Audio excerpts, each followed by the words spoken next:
Baby, there ain't no mountain high enough, ain't no valley low enough, ain't no river wide enough to keep me from building a bridge over it. Welcome to Triple Click, where we bring the games to you. This week we are still talking about The Legend of Zelda Tears of the Kingdom, but specifically the physics and building mechanics. I'm going to use a long bridge to defeat Ganondorf. Just bonk him right on the head with it, probably.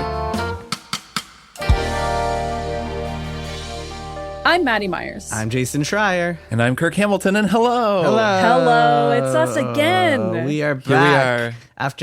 After a brief sojourn in New York, we are back from our respective homes. That's right. Thank goodness. Back on a video call.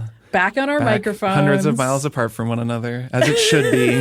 This is how it's supposed to be. Social distancing, as we should. It was weird when we were close together. Yes. And we had to separate again. We did. Each of the pieces of the Triforce. That was so fun, though. It was fun. That was so fun. I had a great time. Yeah, you guys got to sleep at my house. We did. Yeah, that happened. Yeah, we went to New York, really. but mostly we got to sleep in Jason's house. Yeah, you got to hang out with my kids. We did. We did. You get to meet the extended Schreier clan. You got to investigate. Yes, that's true. You got to see this office that I'm sitting in. You get to see all the angles instead of just the angle that you can see right now from my Skype camera. We did. We just published the bonus episode that we recorded in that very office. Oh, and wait a minute. How does one get said bonus? Yeah, what are bonus episodes all about? Yeah, what? Yeah, I like how I said what, but I'm going to answer it. That was just a trick I played on you guys, just to see if you would remember that it's me who answers that question today. So the way you'd get the bonus episode, listen carefully. It's not complicated. I just don't want people to mess this up because it's so important. It's very easy though. So MaximumFun.org/join. That's a URL. You're going to put that in the address bar. And then when you get there, you're going to become a member of Max Fun. And that means you are part of an elite group of lowercase g gamers who support Triple Click. And you get access to our monthly bonus feed, which means that you get to listen to us playing a board game called Debatable, where we debate each other in various would you rather questions. That's what we did this past month. We did it in person. It was fun. A little chaotic and also pretty organized when we were actually doing the debates. So people should definitely tune in for that. The last question has some audience participation. So only Max Fun members get to vote on who won the final debate of the episode. So yeah, definitely listen to that. But we do one every month. And this month we're going to do one about the TV show Succession. Which we have all been watching all along. And we just got to talk about Waystar Royco. What happens to it? Who inherits it? We sure do. So we're going to do a spill in the beans, a beans cast about Succession. But MaximumFun.org/join. Join up and listen to cool episodes about video games and then also TV shows we like sometimes. There's like a Better Call Saul one in there. All kinds of stuff. There's Yellow Jackets one in there. But yeah, we're going to do Succession this month. All right. Let's get to it. Let's get to the episode. What are we talking about today? So, Jason, what do you think we should talk about today? Well, with apologies to people who are sick of hearing us talk about Zelda. What thinly veiled excuse do we have this week? I don't even. There's no veil here. What unveiled excuse? Unveiled. We were going to talk about other games, but between the three of us, I mean, we're not playing anything else. I checked my play timer before this, and I'm at at least 75 hours plus. Wow. So I don't really think I'm close to there. I haven't looked at it in a few days. Oh I don't man, need to think about I'm so that. jealous. I'm jealous of both of you. But I think this conversation might be interesting even if you're not playing Zelda, because there's a couple of things I want to talk about that we haven't really discussed yet, and then we can kind of branch the conversation. Believe it or not, there are things we haven't discussed yet. Despite so many things. So I want to tell you guys about an interesting interview I had last week. So you might have seen on Twitter. I guess Kirk, you wouldn't have seen it, but maybe you saw it shared somewhere else. This is helpful though. You can tell me for all our listeners who are not on Twitter. What's not Twitter? On Twitter. Well, man, which is most of them, because most people aren't on Twitter. Let's hope not. I mean, there's Blue Sky seems like a really viable I'm on there alternative. now. We're all three on there. Yeah, I'm on Blue Sky as but well. it's not open Does to the seem public fun. yet. You need an invite. No, I know, but maybe someone's listening to this later and they want to know that. I mean, that was true of Facebook at first too, and then it opened. Well, I guess it was only open if you had a college email address, and then it opened everything. Whereas Blue Sky's only open if you're friends with someone who games has journalist. a code, right? Sure.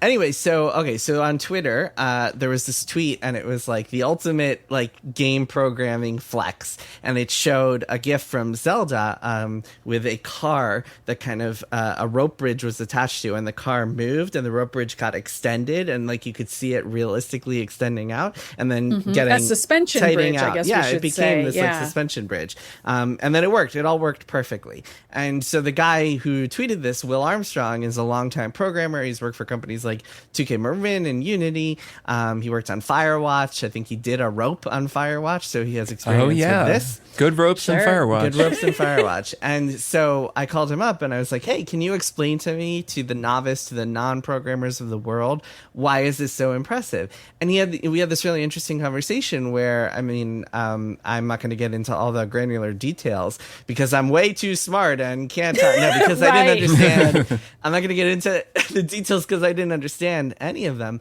But my understanding is that a lot of it is kind of like how it would work in real life, in the sense that all of these objects have their own mass and force and actual physics behind them. And so when they interact together, there are a lot of things that go awry. So like when two objects slam together in a game, oftentimes the force like does all sorts of crazy unpredictable things where like they'll both go jittering and send off in totally opposite directions, like go crazy, like super far away from each other. Or like if someone tried to program this rope bridge in Unity or something like that, the car would just start vibrating uncontrollably, or like the little pieces of the rope bridge would all just like fly all over the place. And Will, he told me a little bit about how in a lot of physics engines, because they're based on a certain type of integer called floating points, and the numbers are based on floating points, there are kind of minor mathematical changes that happen in that every floating point might be like a tiny bit, like a few decimals off from another one. And so like doing this sort of thing, you can run into actual math problems, and then they have really unpredictable effects. And anyway, essentially he was saying that like this requires a lot of time, a lot of polish, a lot of thought, a lot of bug testing, and just like incredible amounts of like resources and talent and programming power. And it was really impressive. It was really cool to hear him talk about that. And it made me think a lot about physics engines in games, because this game has a physics engine that not only works perfectly, like you can attach things to each other, but it also works exactly the way that you would expect it to. There are never any just kind of what laymen would call jankiness. There's never any jankiness in that, like, I don't know, you're playing some physics game and like you're playing I don't know, Portal or whatever, and like some block goes flying out of bounds or something. Gary's mod, I think, is one of the ultimate like physics examples where things can go a little bit funky, but really anything. I mean, you're playing a lot of these games and the physics can get pretty weird. In this game, it's like, holy crap, like everything seems to work in this polished like way that I would expect it to, which I think is part of the reason that this game has been so successful. So I wanted to talk a little bit about physics in video games and what we've kind of like enjoyed about them. I guess we should start with Zelda and then work from there. What have you guys made of this weird, crazy sandbox that Zelda provides you with from a physics perspective? Well, so first of all, Jason, have you played the shrine with the suspension bridge in it yet? Because I played it after seeing the viral tweet and after reading a story on Polygon about just other developers talking about that specific bridge. And then I played it and could not get the suspension bridge to come out nearly as beautifully as it does in that tweet. But that doesn't mean it wasn't still operating according to physics. I just couldn't get the angle right. So the bridge just kept doing other dumb things. But while that was happening, like it kept sort of folding in on itself and then being like, do you want me to attach myself to myself? And I'd be like, no, I want the slats to like perfectly line up. But I could tell that I was the one doing something wrong as that was all unfolding, which I think is a really important part of what makes this game feel so great, is that when something goes wrong, you know it's you, and you can also generally see how to fix it and just move forward. And that is so satisfying, so much more so than a game where there's a bunch of complex stuff that you need to build, or like the classic like 3D platforming puzzle where you're like, okay, I know where I'm supposed to jump to. I'm clearly making the jump, but the game thinks I'm not. I don't know. Maybe that's just me. I feel like I've you're spot on. There's nothing Yeah. more frustrating than playing a game where it feels like the game is wrong. And in Yes. this game, you always feel like when there's something goes awry, it's user error 100% of the time. and it doesn't break the game, quote unquote, when you build something that's too long of a bridge, which thank goodness, because again, that's how I solve every problem. Can there possibly be too long of a bridge? That's impossible. The longer the bridge, the better, I say. Yep. Yeah, I think this kind of puzzle, like a physics puzzle, is cool because it's working within parameters that you sort of intuitively understand as a physical being in the world versus kind of logic that you've had to learn from the game. Jedi Survivor is a good counterpart or a good comparison point where there are puzzles in that game that you just solve by figuring out the order in which you're supposed to do things. Oh, okay, so I need to press that lever so this little bar comes down so I can reach the bar when I jump. And then if I go up here, it'll be just long enough on the wall run to jump to make the thing. And then you kind of figure out what you're supposed to do, which then can really lead you to those weird situations that you were describing, Jason, where you're like, the game is like, I'm supposed to be able to do this clearly, but for some reason I can't, and it's just what's going on. Yeah. The You very worst. rarely have that feeling in a game that's physics based. Definitely not in Zelda, because it's much more like, well, what's maybe going to work here? And then for me, at least, the uglier my solution, the happier I am. Yeah. Even going outside of shrines, I had to get across a lake. Recently, I had to carry. It was one of Long bridge. I didn't make a long bridge. I couldn't make a bridge that, or maybe I could, but it was really a lake. And this is one of the shrine puzzles where you have to get the little glowing rock to the end point in order to open up the shrine, which then I really like the shrines where you just go in and it's like, congratulations, you did it. Like, I love you opened the that. shrine, you win. You don't have to do anything. You had a hard enough time getting here, Link. Yeah. Or I they think say it's something always like that. called like Raru's blessing, and you're like, It is. It always looks the yeah, same. I get that Yeah. blessing. Like, sick, I'm going to get a big Zonai Hashtag core. And, bless. yes. So anyways, I had to get this thing across the lake, and I made a boat to do it.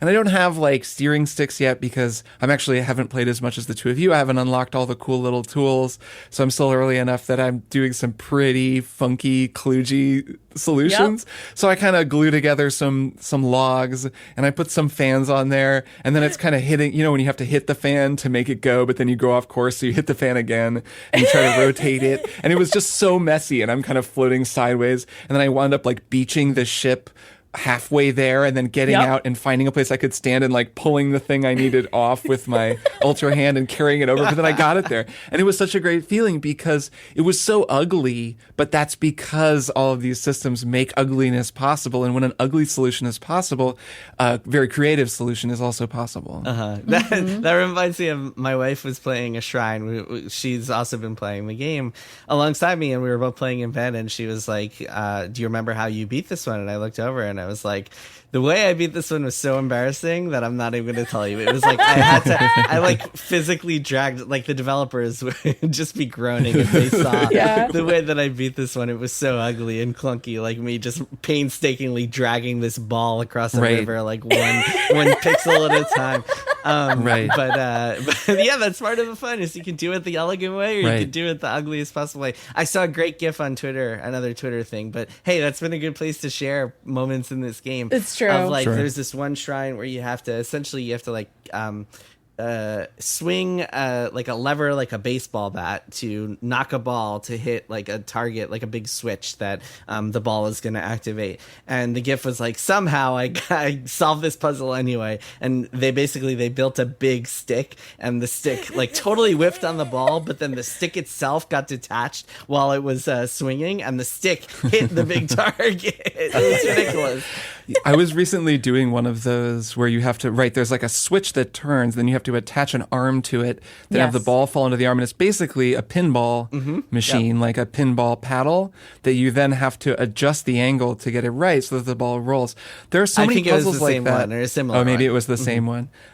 Those kinds of puzzles are just fascinating to think about in terms of like this topic when you said we were going to talk about this, compared to other kinds of puzzles that you solve, like something in a game like Baba Is You, where there are a lot of possibilities, difficulties, but they're defined very differently, and you don't solve them in the same kind of intuitive way. It's not like in this game where I'm trying to make Addison's sign stand up. Okay, I love those puzzles so much. So I love them as well. Puzzles, and because every time it looks horrible. Yeah. And I'm so satisfied. There have been sometimes, I don't know if you've done the ones, there are some where there's a brace on it that's the exact size of a board or a some tree. of them, well, each of the signs are slightly different. I don't know if you've noticed that yet, because you may not have played Yes. long Oh, enough. yeah. No, but yeah, there are I've done a clear ton of them. ways that are perhaps the way you're intended to set up Sometimes. Addison's sign sometimes. And then there are other times where I'm like, I don't know, and I just keep adding on more and more objects Right. until it doesn't fall over, and the end result is a work of beautiful art. Right. That And worked. what's cool about my mindset when I'm trying to solve those is that I really am thinking in terms of, well, how would this work? You know, I Right. need to brace this board. So I need a brace to be at this certain angle, but it needs to be long enough that it's touching the ground. And I really like to try to get it to the first time that I tell him Yes, of to course. let go, that it doesn't fall, because he gets so upset when it falls. He does, and I don't want him to be that Unacceptable. upset. Unforgivable. He's so mad. And He he gets starts so screaming sad. and like, Yes. it's very sad. But it's so cute when you do it right. He's always so incredulous that you've achieved it. He's like, he's standing, like he says it quietly at first, and then he like screams it. It's good. Yeah, he's I standing. do Addison's He's so puzzles excited. every time. Yeah, I'm me too. obsessed with them. And it's good rewards. Yes. So I guess to zoom out a little bit to this broader subject on out. of physics, we're zooming out. I think this kind of problem solving is really fun because it encourages creativity and experimentation. Oh, yeah. Going all the way back to, Half-Life 2, which we all played through last year, they give you this gravity gun, and a big part of that game, and what was so cool about it, was that they had this physics engine that simulated all these different materials. They then have turned that into something called Gary's Mod, that's this just free sandbox with all the stuff from Half-Life and a bunch of other things that you can just play with, and then people build incredible stuff. So they just took that same creativity that you can use when solving a puzzle, and they just turned it into its own little thing, and we're like, go nuts.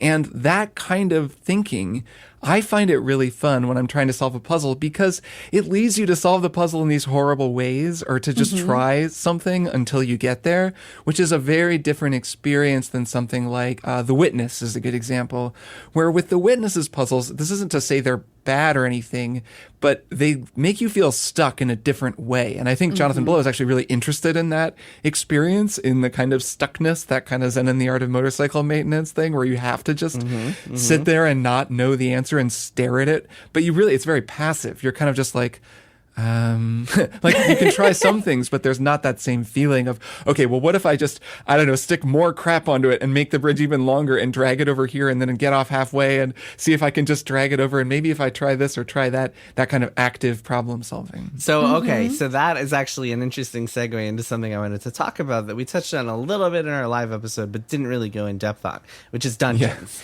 We were just too excited to go in depth on anything. We were all buzzing. Yes. Buzzing on those $40 hamburgers we ate before the show. We were like, man, we were too Delicious kosher burger. Brooklyn. So Zelda Dungeons used to have that kind of passive problem solving where you walk into a room and you assess everything. You're like, okay, one there's answer. There's a metal ball over here and there's a chain over here and I have the arrows in this dungeon, so that's probably involved. And how am I going to get this over here? And you kind of look at it and you assess it and you work from there. And I always really enjoyed that. And that is actually something that I feel like is missing from this game. I've now beaten 2 of the game's dungeons. I assume there are 4, maybe there's another one, I don't know, but at least 4 dungeons in this game based on the regional phenomena. I've done 2. They're both structured the exact same way, or at least, no, I shouldn't say that. Scratch that. They're both structured in similar ways in that there are 5 different kind of goals, and you can do them in any order. And that, as I mentioned in a live show, has been a little bit disappointing for me because you're missing the kind of like linear feeling of just like gradually unlocking this big puzzle box. But really, it's the passive aspect of solving the puzzles that I kind of miss. And I do think that the active, the kind of like imaginative, like experimental sandboxy style is really cool in this game, as we've been discussing. I mean, hey, still 75 plus hours in like 2 weeks. But I do miss that. I actually really love that sensation, that feeling of like staring at something really hard and waiting for it to click and then it eventually clicking, or like playing around with levers in different ways. And that's why I love The Witness and Baba Is You and a lot of the kind of classic puzzle games. the game that we were all obsessed with last year, Case of the Golden Idol, also has elements of that. Yeah, I was just going to bring that up. That's Yeah. another game where you just have to sit there and stare at it, or God knows I did, especially in the final puzzle of that game. And I think that's actually part of why I haven't opened up the DLC yet, because it's such a different mode of thinking that I just haven't been in the mood for, because I've been enjoying Zelda so much. And I was like, not even realizing until this moment how different the puzzle solving is.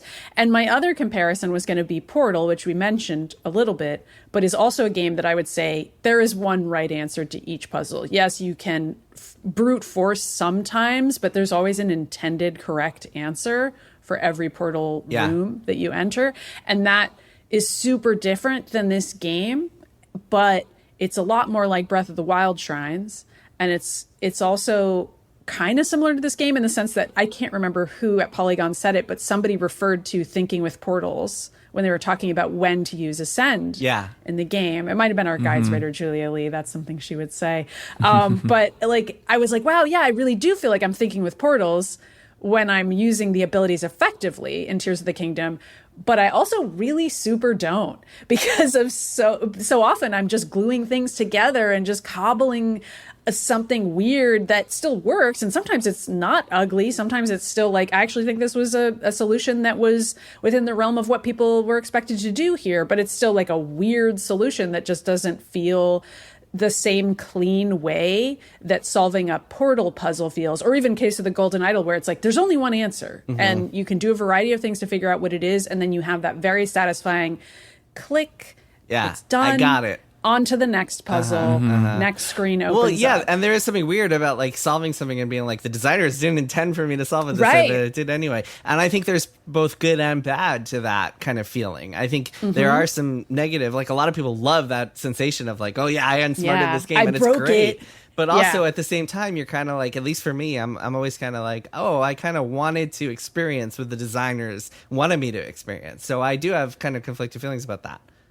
Thinking with portals is a really useful sentence, a useful phrase, I know, right? because of what it captures. It captures when you've been able to take your understanding of the actual world and how that works. In this case, the way it's been represented in the game. So the physics system, the geometry of the world, and then you've been able to successfully in your mind kind of cognitively link that with whatever magical or, super scientific thing that the game has introduced to you. And now you're able to twist and kind of warp your sense of reality to fit what the game needs you to do. So in the case of Portal, what's so cool when you start thinking with portals, you take your understanding of the world. Okay, what if I could just bouncy, bouncy, bouncy, as Jason would say? What if I could just freely bounce and jump around, and I needed to get this box up to that platform? And then once your brain just is intuitively able to say, well, I put the orange portal down there and the blue portal up there, and boom, I'm good. And then you start thinking more and more beyond that. Well, if I can throw it through, then it can get more momentum and it can come through and bounce through the thing. And its inertia will do this and that exactly. and so on. Yeah. Now you're thinking with portals. So that means that you've taken your understanding of the world and how the world works, throwing a box, and you've just begun to think of it with this new thing added in. And what's so cool about Tears of the Kingdom is that it gives you all these new things. It's not just one. Like what was kind of focused about Portal was it was really just the portals, and then they introduced external the goo things in Portal 2 as well. Goo or lasers or springy whatever, like all these different things. Where in Tears of the Kingdom, they give you all these different abilities, and they're kind of intrinsic to you. So you have to think in terms of Ascend. You have to think in terms of Ultra Hand. You don't really think in terms of what's it called? When you Fuse. combine two things. Fuse. That's not really used for solving puzzles, so that's maybe not one. But it can be. But I definitely am thinking in terms of Ascend and Ultra Hand at all and times. Rewind as well. And Rewind for sure. Rewind as well. well. There are also there's some recall, shrines that make you rely on Fuse, but yes, and also you can cool. Not in shrines, but in the outside world, you can fuse a rocket to your shield and use that to solve things. That's true. I suppose you can build physics objects. So anyways, there are a couple things. Yeah. The point is, though, just it's cool the way that you start to intuitively think of each of these abilities. I would say in a much more elaborate and interlocking way than you do, or than I did in Breath of the Wild. Breath of the Wild, it always just feels like a lock and a key to me. When I went back to play Breath of the Wild, it's that feeling of, what am I supposed to do here? Oh, right, this is a magnesis ball. So like magnesis is going to pick up this ball, and then I'm going to move it around and put it somewhere. Or, oh, there's water here, so I need to use the freeze effect to build a little cryosis to build a platform, etc. Here, it's more interlocking. I suppose the way that stasis and magnesis would sometimes interlock, or they would work on the same objects in Breath of the Wild. But sometimes they wouldn't. And that was always weird to me. That sometimes you would like highlight a ball and be like, okay, magnesis doesn't work. Let me try my other abilities. And that always kind of irritated me. But I guess it's because I saw all those abilities as being excessively proprietary sometimes, like kind of locking you into a really specific way of solving a puzzle. And anytime I could be a little creative and be like, well, there's actually a different way to bounce the ball in, I would feel like a genius. And Tears of the Kingdom is tapping into that sensation of, well, you need to be a mad genius to get through this. Well, okay. And then it takes it one step further, because in addition to solving puzzles, you're also using all these abilities for combat in really cool ways. And so, like, I found that when I'm playing, I'm sometimes tempted to, like, get into a monster camp and just, like, attack everybody and, like, use my sword and just tear through everybody, which is one way to play it. But I've started thinking more and more about, like, okay, I have an entire inventory full of, like, 20 of each kind of Zonai device. What can I build here? What kind of like death machine can I build to solve this combat encounter in an interesting way that is like beyond the puzzle stuff? Or can I use recall in a cool way to like blow people up, to send that spike ball hurling back up at the fortress from which they threw it? Can I use ascend to sneak in and attack from behind, like get to the enemy's bomb canisters and throw that at people? Can I use fuse in some cool ways here? So I think that the game becomes a lot more fun when, first of all, the game becomes a lot more fun when you do that stuff. But second of all, the fact that like these abilities are so synergistic in such cool ways that you can use them not just to solve puzzles in a whole bunch of experimental methods. You can also use them for the combat encounters. I think that's incredible. Yeah, I think that's crucial. I think the way that everything is synergistic, that's the word, in this game is the thing that makes it a transformative experience compared to Breath of the Wild. Proprietary, that's also a word, Maddy, that you use. That's also very true of Breath of the Wild's puzzles. They feel much more proprietary. They feel kind of like, okay, you're supposed to be using this ability and that ability.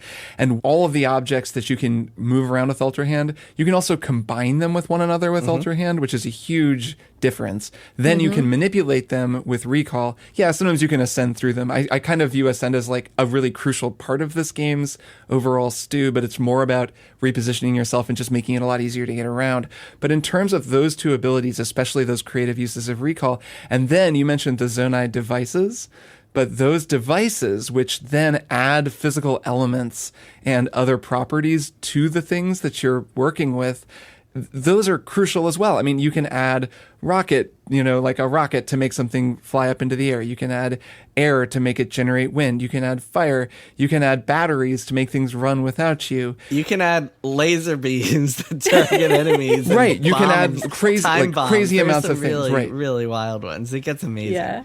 So that it opens up the amount of, like, the number of possibilities for any given situation. Forget puzzles. Like, we started out talking about puzzles, but yeah, then Jason, you started talking about combat, or just traversal, or just screwing around, like just trying to make a funny video, or just see if you can kind of do one or another funny thing.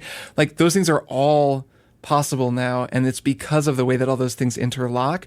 That is a really different experience. I mean, the longer I play this game, and I bet this is true for a lot of people listening, the more aware I am of what a transformed experience this is. And it's all due to that synergy. It's the way that all of these abilities have been designed to work with one another, and it's a kind of exponential thing. Like, each possibility that those synergies make possible opens up more possibilities, and they start like expanding and expanding and expanding exponentially until you're like, I could just do anything in this game. You could play this forever and never run out of things to play with. So there's a fifth ability that we haven't talked about, but actually has a couple of uses beyond what you would expect. And that ability is auto build, which is what lets you build a template and like rebuild anything that you built before really quickly without having to adjust things manually. Or without having parts, I think, which is important. I didn't realize that about auto build. You can spend chunks of Zonite and just build the thing. So you can just be like, I want a plane. Boom, you have a plane as long as you're carrying enough materials. Yeah. And then it costs even less if you have some of the parts. So it works really smartly.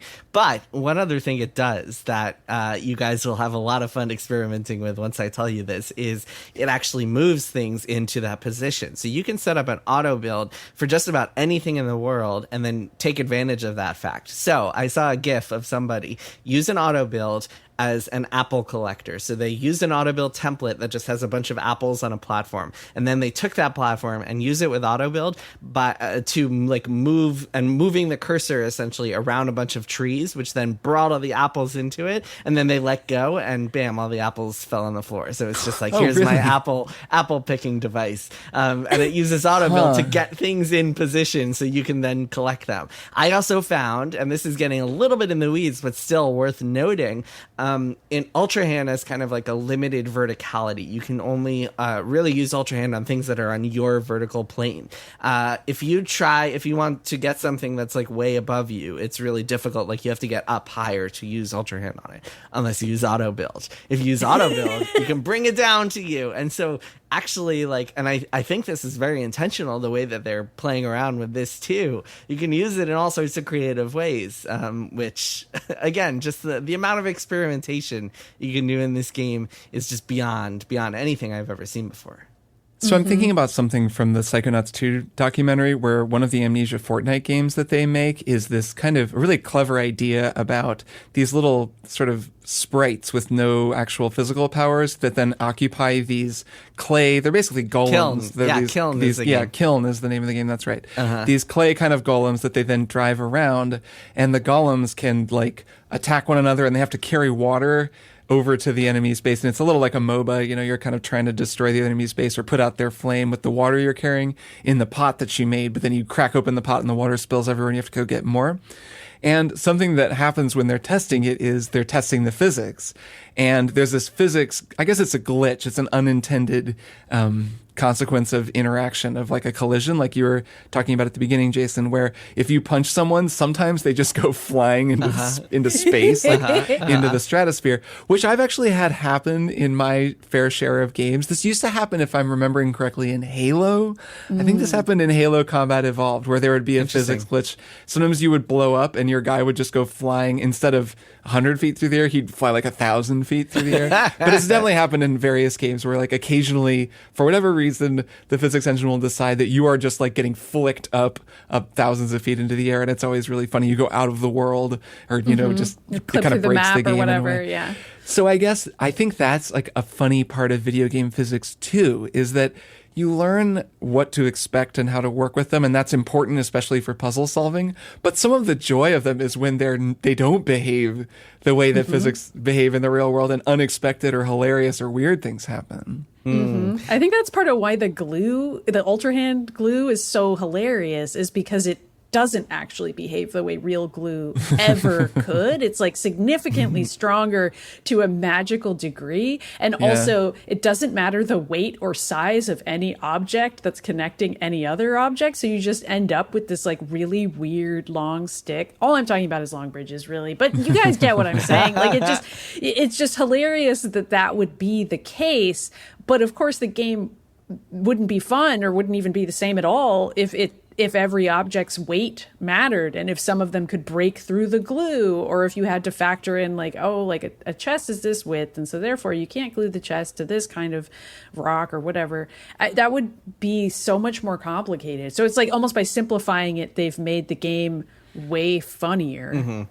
Yeah, which is neat. In terms of like the physics, like the Halo thing you were just talking about, or like kind of inadvertent like ridiculousness, I think that would take away from the magic of this game. And I can see how it could be fun in something like Halo, where it doesn't really matter how far a dude goes flying. But I think part of what is like so so what makes this game so transformative or feels so transcendent to play is the fact that everything works the way it's supposed to, and there's never anything taking you out of that. And I think even if like, I don't know, 1 out of 10,000 times something didn't work quite right, there was some sort of physics glitch, I think that would ruin the magic in some ways and make you kind of not trust the game quite as much. Right. And to be clear, I'm not saying I wish the game had more unpredictable physics or something, but I think, Maddy, you're talking about kind of what I'm talking about, that any game physics system is going to have these sorts of shortcuts, these goofiness, these things that are done in the name of making the game fun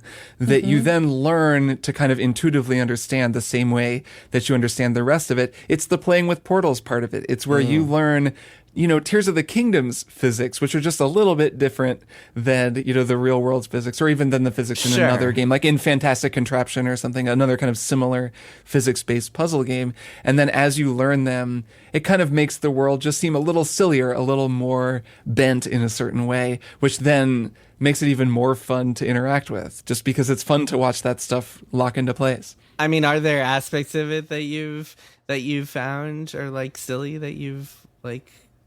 I mean, the whole game's silly. That's true. But Kirk, what specifically is that what you were talking about? Is the glue that Maddy mentioned, or is there something specific? Okay, so there's one Zonai device called, what's it called? It's the stabilizer. Is that what it's called? Yeah. So this thing has the ability to like instantly become super dense, basically, and go from weighing nothing to weighing so much that it can flip a giant plank of sheetrock or whatever, of like concrete, straight up and turn it into a catapult. So it defies physics in a way. You have to learn how it works, right? It's not like most things where you move it around, you let go of it, it drops to the ground according to the gravity of the game. It's a thing where when you hit it, it makes no sense. Like it's able to act way outside of what kind of a fulcrum point it should be able to be. But once you learn how it works, you realize like, I can like launch myself and an entire vehicle 100 yards with this thing, just because that's how it works. And so like, that's the kind of thing that makes the game so much funnier, so much more delightful, is each of the interactions that a given object has, like they all go according to their own kind of weird, slightly bent physics logic. Right. That the game has these rule sets that you have to gradually understand. Yeah, totally. With the Zonai devices especially. I mean, I think that the kind of the rocks and the trees of the world kind of function the way you would expect them to. But the Zonai devices play by their own rules. I also feel like death is way funnier in this game in like a very Dark Souls way that wasn't the case in Breath of the Wild. Like almost anytime I died in Breath of the Wild, I was annoyed. And I was like, that wasn't what's supposed to happen, and like not in a fun way and whatever. And now I have to go back and like do it the right way, which is of course also true in Dark Souls, but it's different because I don't know, like there's just more of a jackassery happening in this game that's very FromSoft-esque, where you're just like, let me just try something, and like all my weapons are gonna break anyway, everything is impermanent in this hell world, like nothing matters, I'm just gonna freaking jump off this cliff and like see if I can recall this plane underneath me in time that I can manage to leap onto it and then like fly to this place that I'm probably not supposed to get to yet. And like maybe it works, maybe it doesn't. I feel like I've seen so many hilarious clips of people building some absurd thing and then it like explodes and falls on them like as they turn it on, and it's like that game over screen is so funny in those moments. And it's like it is why the game over screen is often funny in Dark Souls as well. It's like because it can be the comedy stinger on, well, you tried it, like you really thought that was gonna work. Okay. Well, again, and it's like it's your fault. It's your fault, and that's it's your funny. fault, and also because you were trying something dumb, not because the game was hard and you just like entered into an area with like a really ridiculous construct, or any number of other totally illogical ways I died in Breath of the Wild, where I was just like, well, I'm underprepared for this, I guess. But this game just doesn't operate that way. It's both of those things. Like it is the fact that you're constantly in this experimental mindset that then I feel so much more willing to just try stupid crap like you mentioned, and just to see if I can pull it off, and then almost always find myself thinking, oh my god, I'm pulling this off. I was recently in the depths and came across a kind of terrifying boss that I just went ahead and fought, and had that same feeling of, I think the one time the boss hit me, it was a one-shot kill, but I had a fairy with me, so the fairy revived me. Oh, wow. And I was like, okay, and I almost thought, I'm just going to load a save out of this and come back later. And then I thought, well, no, whatever, who cares? Like, I'm just going to see how this goes. And I wound up winning the fight just because I was kind of experimenting and throwing things at it and figuring it out. Yeah, well, because you're so good at games. Also because I'm an extremely elite gamer. But it was definitely like my mindset is much more experimental and willing to just try things in this game, even than Breath of the Wild, because of that, because of what we're talking about.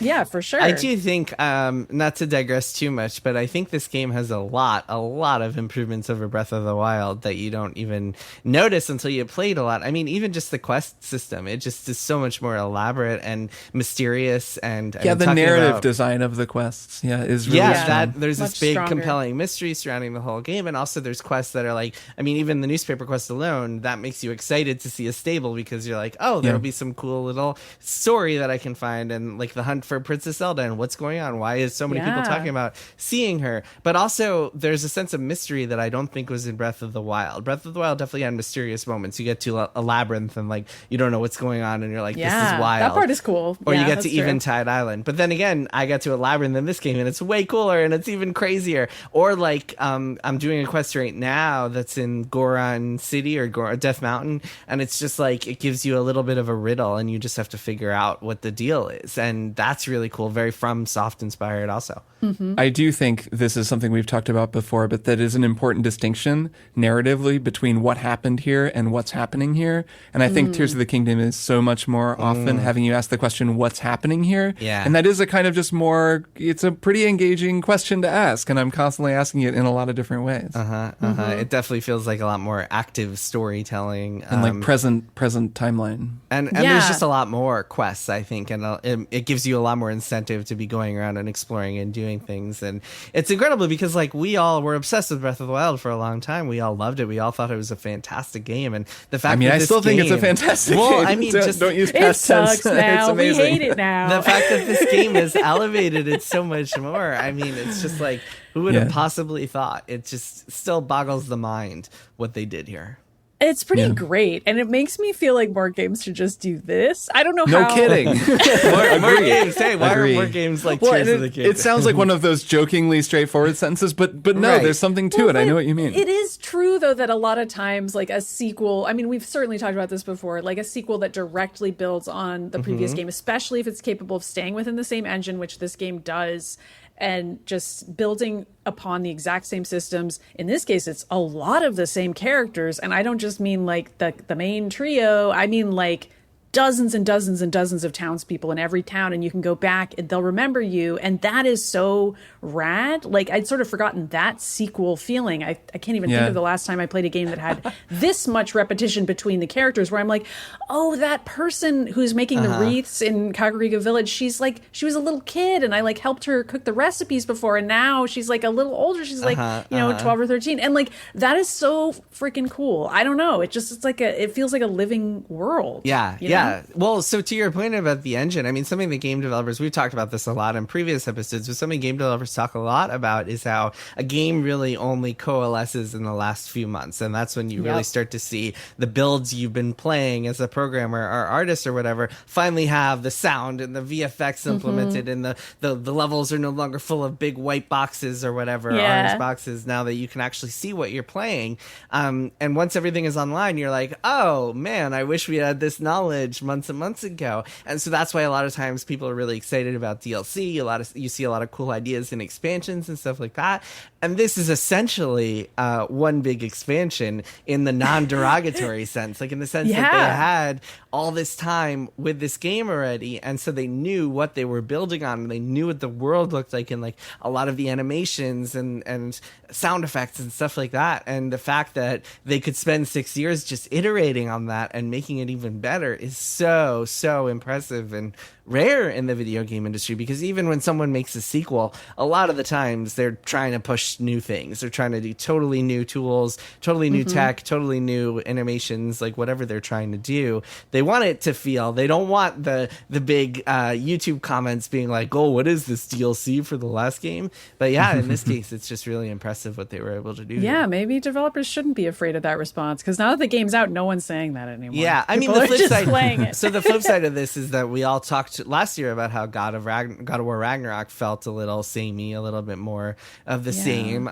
that game I think had a couple of issues aside from that, or like Horizon, which we all enjoyed, but it wasn't like a game we were all raving about. And those games, I think, so I do think there's more to it, and the abilities in this game, as we've talked about, really make it feel like a different game. That's a crucial difference, I think, when you're expanding on base ideas, like on an existing sort of world and characters and setting.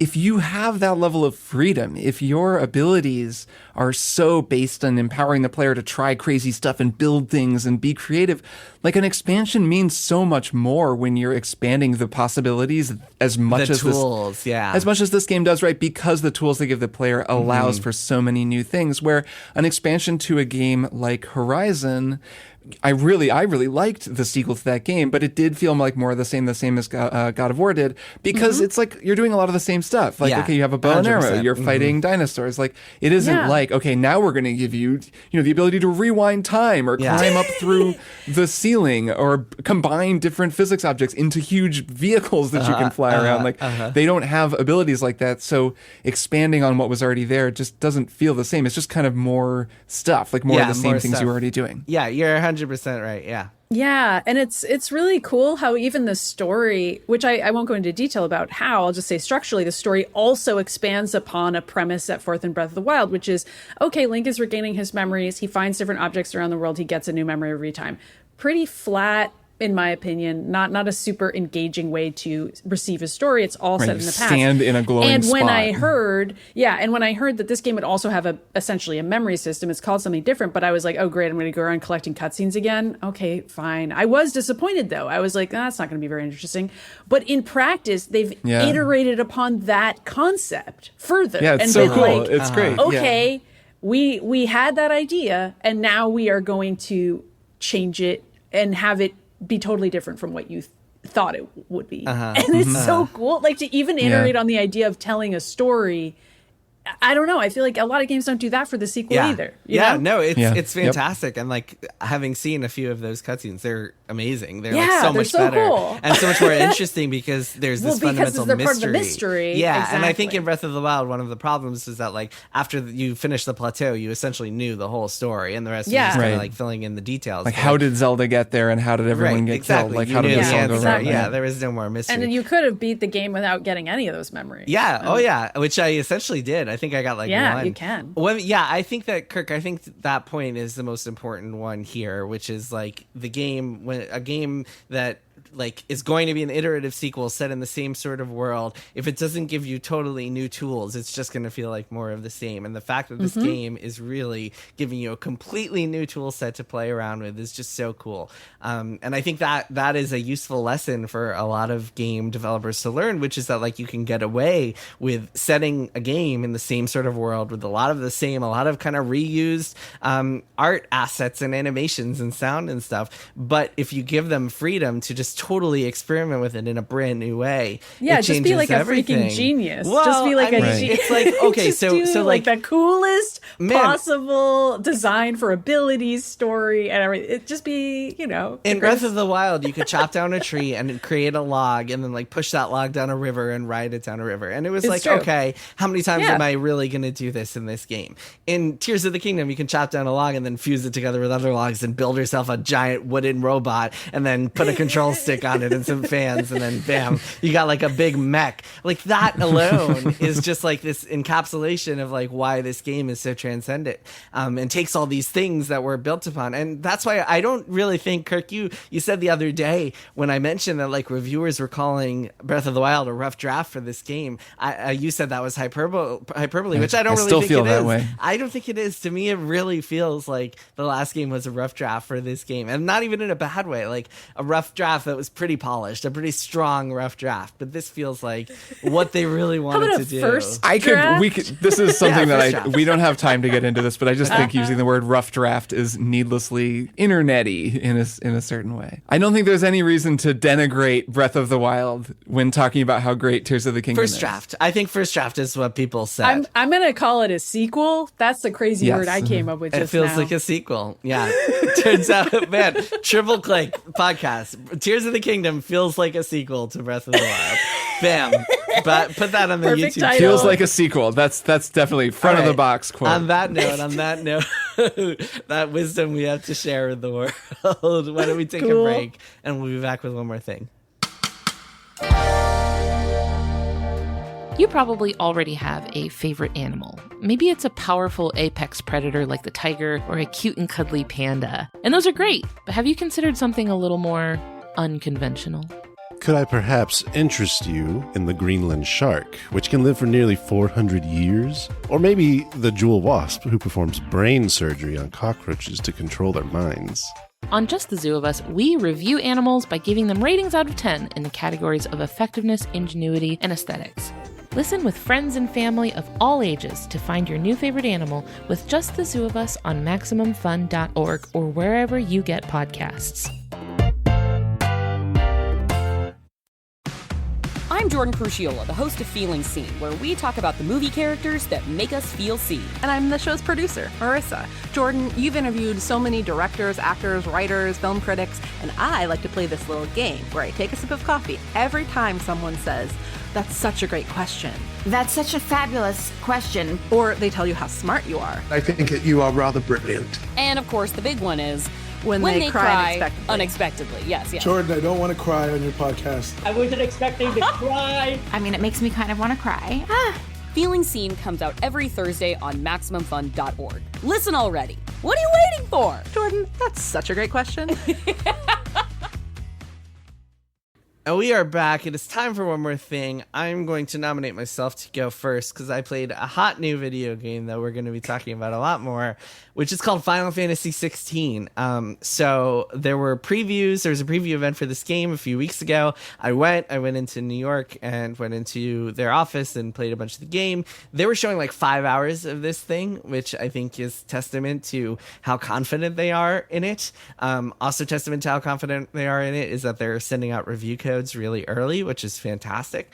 But yeah, I got to play a couple hours. I didn't play through the whole demo. I wasn't going to sit there for 5 hours, but I played through the first 2 hours of the game, and I won't get too much into it because we're going to be talking about the final thing pretty soon. But a couple of quick thoughts. One is that it really does feel like Devil May Cry, so you guys might enjoy it more than any of the other Final Fantasy games we played.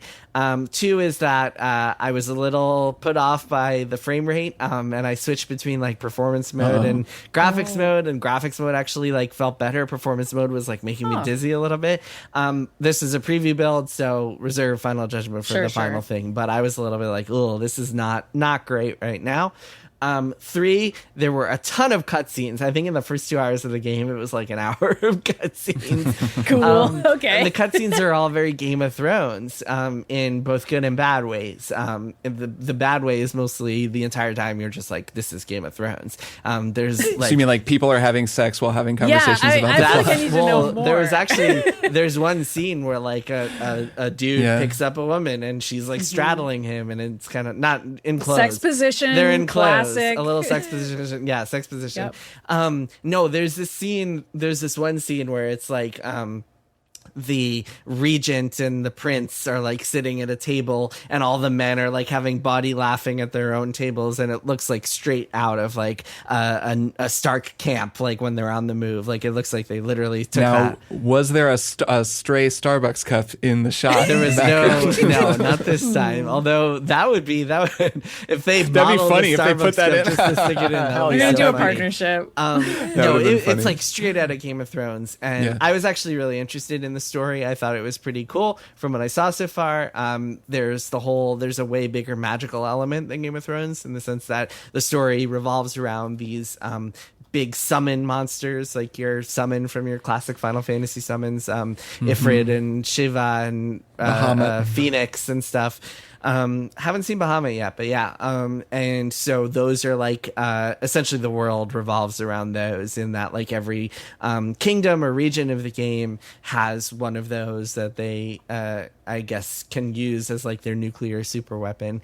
And the first part of the game is, there are a bunch of time jumps, I think. So the first part of the game is your main character, Clive, he's like in his, I forget if he's in his teens or in his 20s. Yeah, his name is Clive. Good old Clive. Good old Clive. And yeah, so I left pretty excited for the real thing, but again, I'll reserve real judgment until I'm actually playing the final thing. But certainly getting a taste of it had me stoked. One more really cool thing I just will say real quick is that during cutscenes you can pause and you can see like kind of glossary entries or encyclopedia entries of each character. So if you get confused about who's who, you just pause and you can kind of select, and it's actually really, really cool. And I wish like a lot of games did that because there are a lot of names to remember and a lot of people to remember. So very helpful. And there's some TV shows that could do that. That'd be cool. Yeah, it's kind of like, you know how I think it's Amazon, you can pause it and you see like show you the names of the cast, and sometimes it ruins scenes if like someone is a surprise and, like, appearance. sometimes Someone's in a ruins, mask like, or who something. someone really is. Yep. But that's it's kind of like that, and hopefully it doesn't spoil things. I haven't gotten in depth enough in the story for that to happen. But anyway, I was very impressed by it. Final Fantasy 16. We'll talk about it more in the future. Maddy, what's your one more thing? Mine is a movie. It has to be, because the only game I'm playing is Tears of the Kingdom. So Indeed. It has to be a non-game. We watched a movie for movie night, Dina's and my movie night, called Missing. It's on Netflix. It's probably getting pushed on all of you. I watched it because several of my coworkers at Polygon said it was good, and I didn't know anything else about it. I just knew it was a mystery thriller. That's one of our favorite genres in this household. So I was like, all right, cool, we're going to watch it. And it was fantastic. And if you don't want to know anything else about it, you just want to know that, because you're like me, you could just skip ahead 15 seconds to get to Kirk's thing. But I'll say a couple more things in case you're not convinced yet. One is, so it stars this teenage girl who has to solve the mystery on her own. She sort of starts out as like a true crime, not a junkie, but like she watches true crime, and that ends up helping her solve the mystery, which is fun. And the teen girl is Storm Reed. She was the star of Wrinkle in Time, and she's sort of like a up and coming ingenue. She's in The Last of Us. She's also in The Last of Us. Riley yes. in The Last She's of Us. Riley in The Last of Us. She's great. Yes. Oh yeah, she's good great. in The Last of Us. Yeah, she's super good in this movie too. She's a really fun, snarky teen who then shit gets real very quickly, because the mystery she has to solve is that her mother and her mother's boyfriend are the ones who go missing, as the title claims. And it's pretty intense because she's 18, so theoretically could live on her own, but doesn't yet, and so is in this very scary situation within the first few minutes of the movie starting. And the rest of the movie is her solving the mystery. Thing two, that was the most impressive part of the movie, is that all of it takes place on a laptop screen. By which I mean, it is all social media, and it is all webcam, and it is all just delivered to you via webcams, and like you'll watch her mouse hovering and you sense her hesitation. Like the mouse is a character in this movie. It is so good, and I kind of loved not knowing that going in, so I'm like a little sad to spoil it, because it's like the big hooky thing about this movie that maybe everyone knew. But it was really fun that Dina and I started watching it, and we were like, oh cool, okay, yeah, it's starting out with like a thing on her laptop, whatever, we get it. And then after a few minutes we were like, is this whole movie gonna be on someone's laptop? And then after like 20 minutes, we were like, it's all going to be on her laptop. And it's like, it's on her laptop, her phone, and like other characters' laptops and phones, but it's like purely technology. The final scene kind of feels like an advertisement for Apple iPhones, but like, it's fine. I get it. I was willing to go with it. Wasn't there another movie kind of like that I think by the same two director team. So it's Nicholas Johnson and Will Merrick, and the two of them made another movie that I think is called Searching, that also takes place entirely like on someone's laptop. And then I think Netflix commissioned them to make like a much higher budget version, which is sort of the opposite, where the first movie was like a dad looking for his teen daughter, and this one is like the teen girl is looking for her parent. Got it. And I haven't seen the other movie, although now I'm like kind of interested. But yeah, it's really good. It's called Missing. I recommend it. Cool. Nice. Awesome. Kirk, what's your one more thing? My one more thing is an Apple TV Plus show that Emily and I have been watching called Silo that I really like. That's really cool. I don't think I would have given it a chance if I hadn't seen, I think it was Joshua Rivera's coverage of Polygon, but someone basically saying this show's going to seem like it's one thing at the beginning, but it's actually much more interesting. This story from Josh. So and someone had described it as basically a small town murder mystery, which is what it is. Though it is a much more high concept show than that, so you would be forgiven for watching it initially and thinking, oh, this is going to be some dystopian, like big sci-fi epic. kind of sci-fi thing. So this show is based on a series of books. Actually, Emily clocked it immediately seeing the trailer. She was like, oh, this is Wool. And so she had read Wool, which is a short story that I gather kind of encapsulates the events of the very first episode or 2 episodes and doesn't reveal everything in the short story. But I think there are a series of stories by an author named Hugh Howey. I haven't read them. But the premise is basically there is a silo that is actually quite a bit like a vault in Fallout. It reminds me in a lot of ways of some of those fun stories in various Fallout games where you come upon a vault and there's been stuff happening there for whatever decades as they've been sort of stuck underground and not willing to go out into the irradiated wasteland. So in this case, there's a silo. It's a big enclosed underground society with about 10,000 people in it. And the world outside is ruined. We don't really know why. And no one inside knows why either, or really knows what's going on outside. They just know that it's toxic. Like the air is toxic, the world is poisoned, you cannot leave the silo. And they've built an entire society over the course of a long time, sort of to survive inside. So the silo is hundreds of, or at least 100 stories deep. It's so deep that it takes like days to get from the top to the bottom. So over the course of the show, you really learn all this interesting stuff about how their society is ordered, the different groups, the like neighborhoods and areas who are responsible for different things. There's a kind of a caste system, or at least a class system, where the people on top are doing technical stuff and making decisions, and the government is up there. Down in the bottom, that's where they're like running the generator to keep everything working so everyone stays alive. You kind of see the couriers who run up and down, and they're always running up and down the stairs, and it's the spiral staircase that runs down the middle. They don't, and that has become a plot point on an episode that I recently watched. So you start to ask questions like that, and actually, so they begin to be answered in ways that are more interesting than you might think. Okay. And it's really well thought out. So one thing that I do like about the show is there's a lot of logistics, which I always like. There's a lot of just, well, so-and-so was here and so-and-so is there. This information needs to move from here to there. It's really hard to get around. It's all tied in, and it's very thoughtful. It's very well put together. The actual story is the story of kind of what's going on, like what's going on outside. Some of it seems like it's maybe predictable. I don't really know all of the twists and turns, but you start to get a sense early on that things are not what they seem, that people aren't being told everything. There are these kind of warring factions. Well, the classic like subversion would be like, oh, it's actually totally fine outside, and it's all a social experiment or something like that. Yeah, and it's, obviously like that's the first thing that you guess. They begin to kind of mess with that prediction. They tease you with stuff, but that's not really what makes the show interesting. It's fun because it's a great mystery.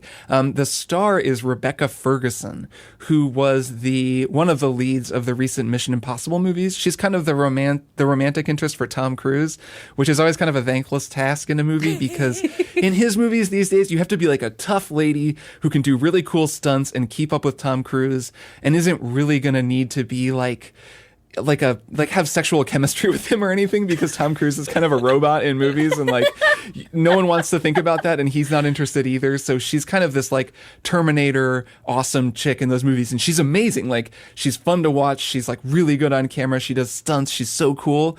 But you didn't get to see her act or like do much beside being this like hard case chick on a motorcycle. In this, she's kind of similar.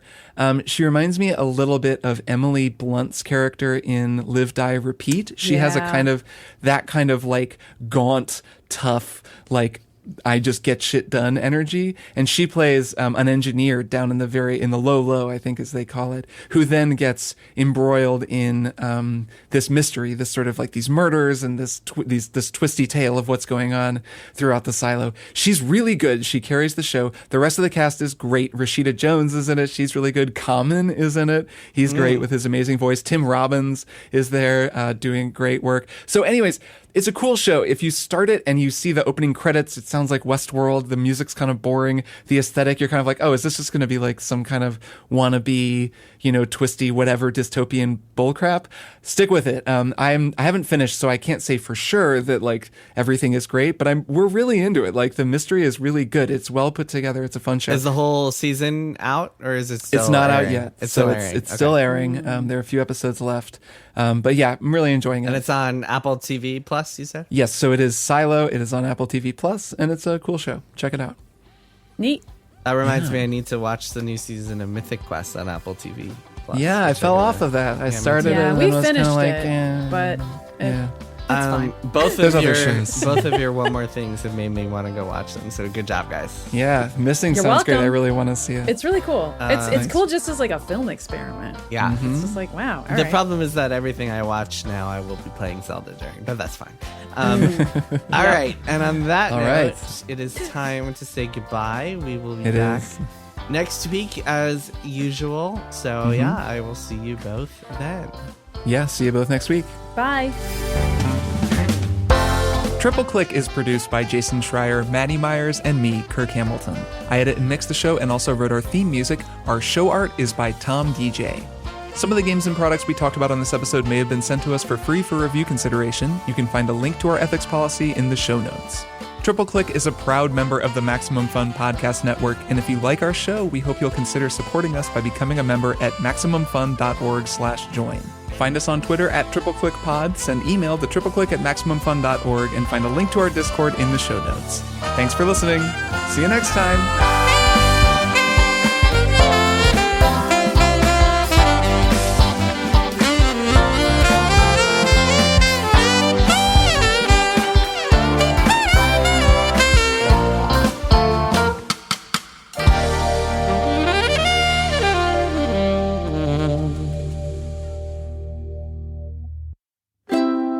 MaximumFun.org. Comedy and culture. Artist owned. Audience supported.